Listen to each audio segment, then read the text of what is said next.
আমরা দেশীয় লোকেরা টয়লেট পেপারের জায়গায় জল কেন ইউজ করি? আপনার আনা বাজার থেকে ডিমটা ভালো না খারাপ আপনি বুঝবেন কিভাবে? আর আপনিও কি কখনো এটা ভেবে দেখেছেন ওয়াইল্ডরিক্সের উপরে এমন ভাবে আগুন কেন লাগানো হয়? আর আমাদের একজন সাবস্ক্রাইবার জানতে চেয়েছে যে চোখে বেশি জল চলে গেলে চোখ লাল হয়ে যায় কেন? আর যখনই আমরা ইউটিউবে কোনো ভিডিও দেখি তখন অ্যাডস আসার কারণে আমাদের খুবই বিরক্ত লাগে, কিন্তু আপনি এই অ্যাডসকে শুধু চেঁচিয়ে সরাতে পারবেন। বিশ্বাস হচ্ছে না? বিশ্বাস হবে যখন আপনি এই ভিডিওটাকে পুরো দেখবেন। তাই চলুন আর দেরি না করে चलिए शुरू करते हैं।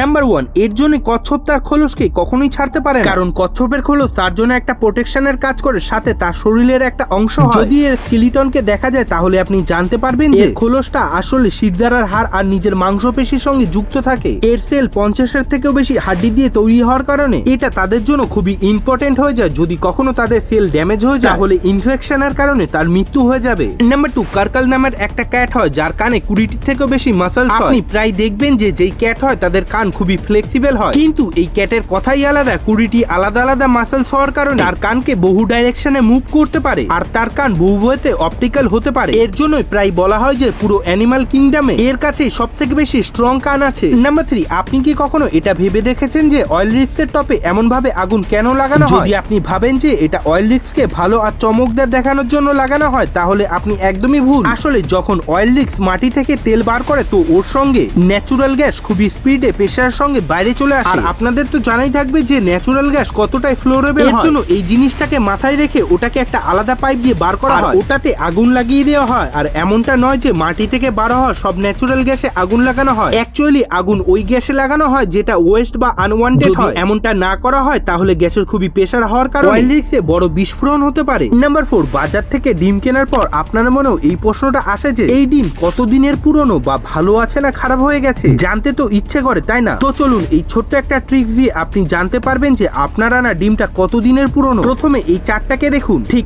এমন ভাবে একটা গ্লাসে জল ভরে নিন, তার মধ্যে ডিমটাকে ঢেলে দিন। যদি ওটা ডুবে যায় তাহলে একদমই ফ্রেশ আছে, আর যদি ডিমটা একটু উপরে ফ্লোট করে তাহলে ডিমটা 1 সপ্তাহ পুরনো, আর যদি জলের মাঝ বরাবর ডিমটা ফ্লোট করে তাহলে ওটা 2 থেকে 3 সপ্তাহ পুরনো, আর যদি একদম জলের উপরে ভাসে তাহলে তো আপনি বুঝতেই পারছেন। নাম্বার 5, বন্ধুরা, যেমনটা কি আমরা সবাই জানি যে মাছেরা একে অপরের সঙ্গে কমিউনিকেট করার জন্য একটা হাই ফ্রিকোয়েন্সিতে সাউন্ড প্রডিউস করে, কিন্তু আপনাদের কি জানা আছে এই দুনিয়াতে এমনও মাছ আছে যে কমিউনিকেট করার জন্য নিজের আওয়াজ নয় বরং ফাট মানে পাদের ইউজ করে? আসলে বন্ধুরা, হ্যারিং ফিশ আন্ডার ওয়াটারে একে অপরের সঙ্গে কমিউনিকেট করার জন্য ফাট এর হাই পিচ আওয়াজকে প্রডিউস করে অন্য ফিশকে লোকেশন আর বিপদের সম্পর্কে ইনফর্ম করে। তো এটা কথা তো হলো এই ফিশে। এখন কথা বলি এই অ্যামেজিং আওয়াজের।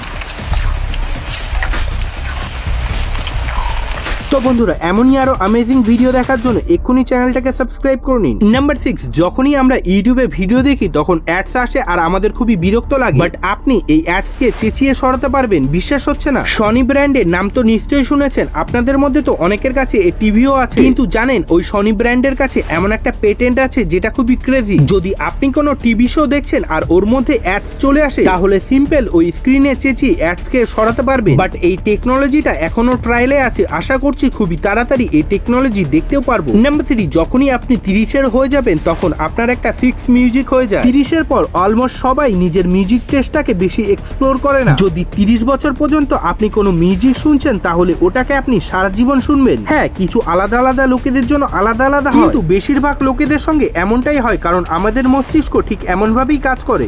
নাম্বার 8, আসলে বন্ধুরা খুব কম লোকেদেরই এটা জানা আছে যে ক্র্যাবস মানে কাঁকড়া হয় না, তারা নিজেদের টেরিটরিকে সেভ করার জন্য কিছুটা এমন ভাবে খুবই অ্যালাইন ভাবে ডান্স পারফর্ম করে যেটাকে ক্র্যাব মার্চেন্ট নামে জানা যায়। অ্যামেজিং কথা এটা হলো যে এটাকে one of the sea animal ডান্সও মনে করা হয়, যেটাকে দেখতে পাওয়াটা অলমোস্ট ইম্পসিবল।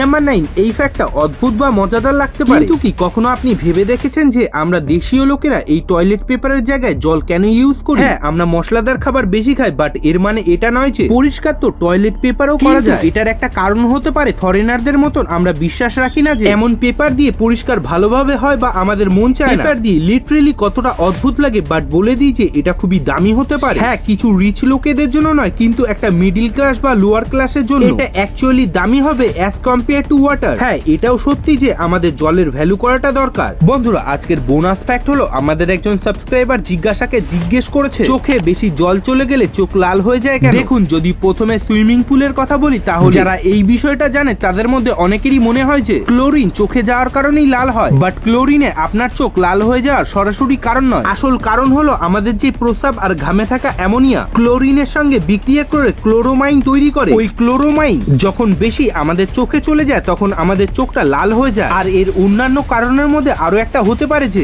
জলের মধ্যে বিভিন্ন ধরনের ব্যাকটেরিয়া থাকে যেগুলি আমাদের চোখে যে চোখটাকে লাল